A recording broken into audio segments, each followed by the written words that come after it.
In fiction, a character's arc is their personal story inside a larger narrative. Some character arcs in Star Trek stand out as particularly satisfying. These characters grow and change in ways that just make sense. At the end of their story, they'll reach some new form or mindset that hopefully links back to their origins. For this list, we're going to rank which Star Trek characters' arcs leave the most impact and feel the most complete. Does their story have a purpose? Can we see every detail coming, or do the writers throw in little surprises to keep things interesting? Do these surprises make sense in the context of the story? We'll consider all these questions and more as we decide which of these arcs deserve to be called the best from across all installments of the franchise. I'm Sean Ferrick for TrekCulture, and here are the 10 most satisfying character arcs in Star Trek. Number 10. Rom. At first, it seemed like Quark was going to be Deep Space Nine's star Ferengi, but as it turned out, his idiot brother Rom ended up stealing the show. In his early appearances, Rom was pretty pathetic. He was constantly sucking up to his brother while working in his bar, only to be scammed out of pay and forced to do the worst jobs. He slowly started to stand up for himself, eventually forming a union in Quark's bar in the episode Bar Association. The union was dissolved in the end, but only when Quark agreed to give the workers everything they demanded. Due to a series of contrivances, mostly related to his mother Iska's relationship with Grand Nagus Zek, Rom, a radical leftist by Ferengi standards, was chosen to become the new Grand Nagus of the Ferengi Alliance. On top of his success, Rom went from disapproving of his son Nog's friendship to a human to fully supporting Nog's entrance into Starfleet Academy. Number 9. Beckett Mariner. Beckett Mariner had already experienced some really horrible stuff by the time she was transferred to the Cerritos in Lower Decks. She was trapped inside a sentient cave, held in a Klingon prison, and even served aboard Deep Space Nine during the Dominion War. The war was very hard on Mariner. Witnessing so much senseless death made her grow resentful and jaded. Still, she remained committed to the idea of Starfleet, even after being demoted several times. She knows Starfleet has its problems, but she would never betray them like Nick Locarno. She knows that Starfleet has the potential to become better. It seems like Mariner is finally starting to come to terms with her self-destructive behaviour. She's had a long time to reflect on her past and move forward. We expect that the final season of Lower Decks will show us a version of Mariner who is much more confident in herself and her friends. Number 8. Odo.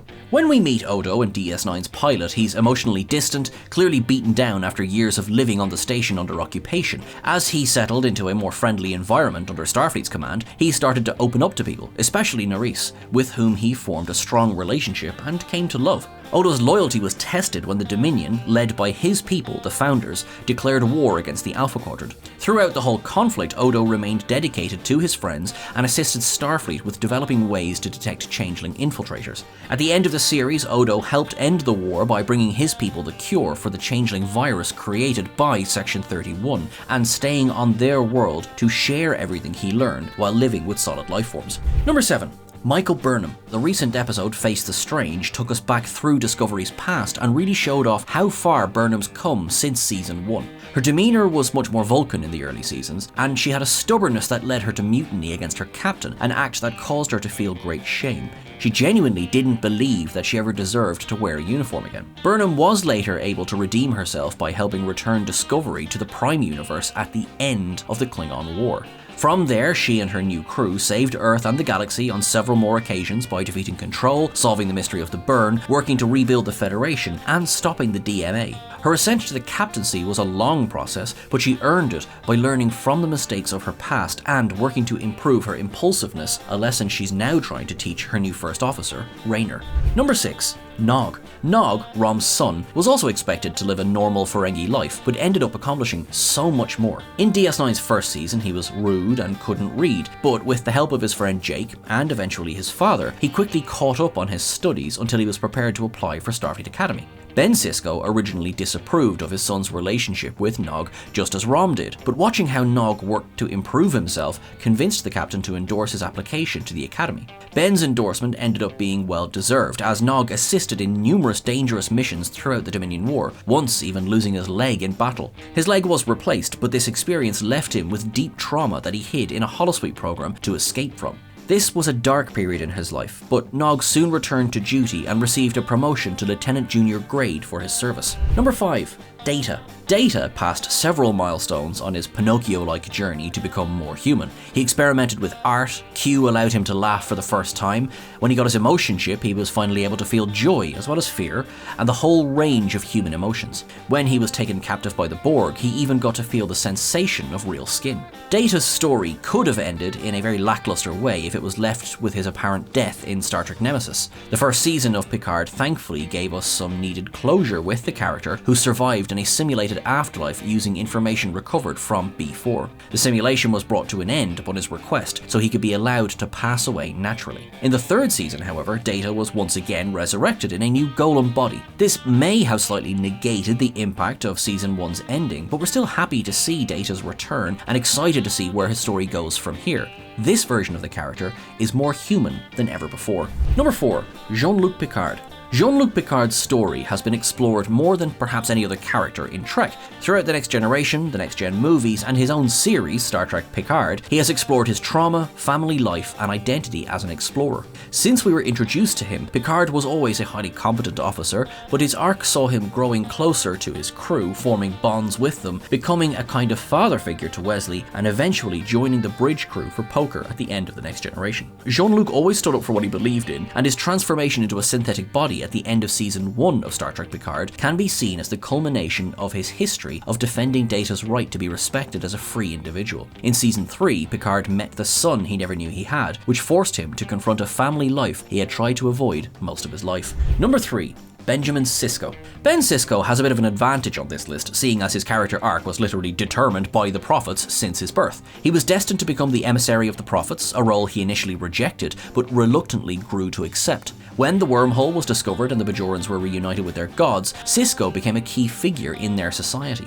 The Dominion War brought Sisko into numerous situations that tested his moral code. He rendered a Maquis planet uninhabitable, he tricked the Romulans into joining the war, he convinced the Bajorans not to join the Federation in order to protect them. He viewed all of these acts as necessary, but they still weighed heavily on his conscience. When the war ended, Sisko joined with the Prophets in the Celestial Temple, and no one knows if we'll ever see him again. Number 2. Spock. Spock has overcome a lot in his life. His half-human, half-Vulcan heritage caused him a great deal of confusion, as well as teasing from other Vulcans as a child. He chose to live a Vulcan way of life and proved that his humanity was not an issue.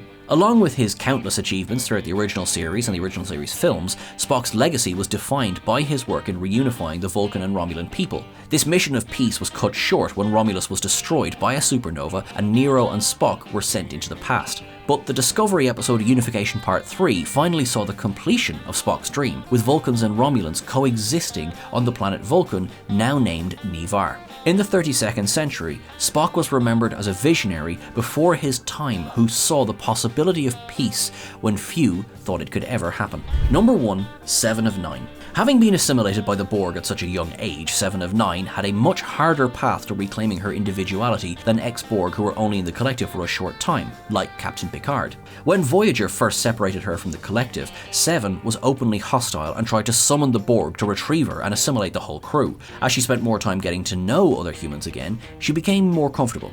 She was later able to further come to terms with her trauma when Voyager discovered the Raven, the ship she and her parents were taken from when she was a child. Thanks to her unmatched intelligence and knowledge of Borg technology, 7 became a highly valued member of Voyager's crew.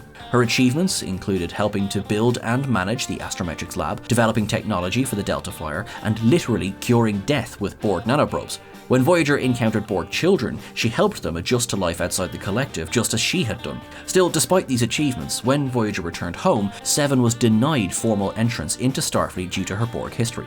After this period, 7 became a kind of vigilante for the Fenris Rangers. She had a lot of dark moments during this period, like when she was forced to kill Icheb after having his Borg implants forcibly removed. In Picard's first season, she briefly became the Borg Queen aboard the artifact, and in Season 2, she helped correct the timeline and save the future. She was able to prove herself to Starfleet eventually.